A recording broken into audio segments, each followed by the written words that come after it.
దేవునికి మహిమ కలుగును గాక. ఈ ప్రాముఖ్యతమైన సమయంలో దేవుని మహాకృపను బట్టి మీ మధ్యకి రావడం చాలా సంతోషంగా ఉంది. ఈ విధంగా మీరు ప్రోత్సహిస్తున్న విధానాన్ని బట్టి చూస్తుంటే దేవునికి మహిమ కలుగును గాక. 2 రోజుల క్రితం హైదరాబాద్ కల్వర టెంపుల్ సతీష్ కుమార్ అన్నగారి గురించి కరుణాకర్ సుగుణ కొన్ని విషయాలు చెప్పాడు. అన్న వీడియో చూపిస్తూ కల్వర్ టెంపుల్ సతీష్ అన్న గురించి కరుణాకర్ సుగుణకి ఏం తెలుసని, గొప్ప దైవజనుడు అన్న చేస్తున్న పరిచర్యలో చాలా రకముల పరిచర్యలు ఉన్నాయి. హాస్పిటల్ పరిచర్య అక్కడ చేస్తున్నారు, ప్రత్యేకంగా డాక్టర్ల నుంచి. అదేవిధంగా ఎలక్ట్రికల్ పరిచర్య, వాళ్ళకు ఒక బృందం ఉంది, ఒక టీం ఉంది.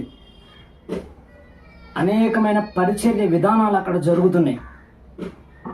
అప్పుడు కరోనా వచ్చినప్పుడు హోమ్ క్వారంటైన్గా కల్వర్ టెంపుల్నే పెట్టేసి అనేక మంది అక్కడ ఆదరించబడ్డారు.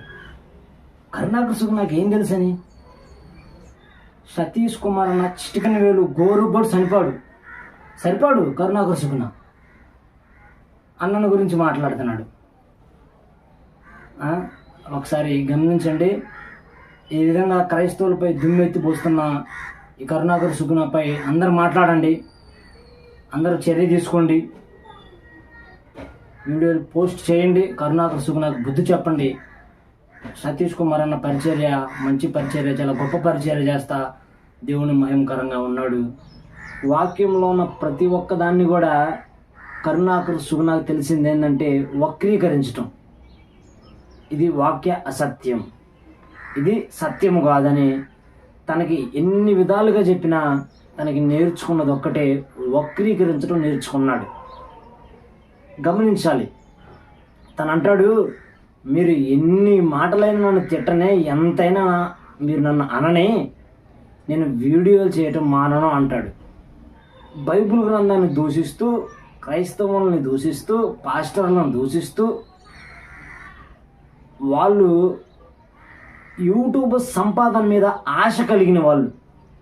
అందుకే మనం ఎన్ని వీడియోలు చేసినప్పటికీ ఆ వీడియోలు చూసి వదిలేసి మరలా కుక్కతాకు వంకర అన్నట్టు, చెవిటోడు ముందు శంఖం ఊదినట్టు, మాకు ఏం వినపడదరా బాబు, మేము ఎప్పుడు వంకర బుద్ధి గల వాళ్ళమే, యూట్యూబ్ సంపాదన మీద ఆశపడిన వాళ్ళం మేము.